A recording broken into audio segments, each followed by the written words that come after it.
সম্মানিত দর্শক, আজ আমি আপনাদের সাথে শেয়ার করব বগুড়া জেলার ধনুর থানাধীন চৌকিবাড়ি ইউনিয়নের অন্তর্গত রুদ্রবাড়িয়া গ্রামের ঐতিহাসিক বসনপুরী মেলা বা পাঠাবলির মেলা।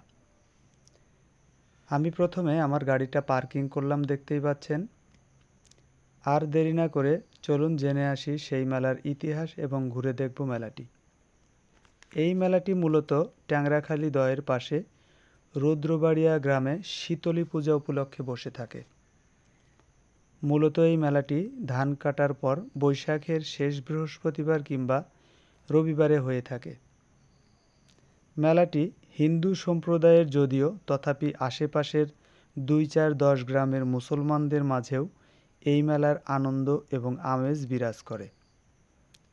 এই মেলা উপলক্ষে হিন্দু সম্প্রদায়সহ আশেপাশের মুসলমানরাও তাদের আত্মীয় স্বজনকে দাওয়াত করে থাকে এবং উৎসবমুখরভাবে এটা প্রতি বছরই এই দিনে পালিত হয়। কথাগুলো স্থানীয় সূত্রে জানা। আনুমানিক ৪০০ বছর আগে থেকে এই মেলাটি উদযাপিত হয়ে আসছে। এই মেলাতে মিষ্টি হতে শুরু করে মাছ, গোস্ত, বিভিন্ন ফল, বাচ্চাদের খেলার সামগ্রী, কসমেটিক্স, ঘোড়ার গাড়ি চড়া, লোভনীয় আইসক্রিম সহ নানা ধরনের নিত্য প্রয়োজনীয় সামগ্রী পাওয়া যায়।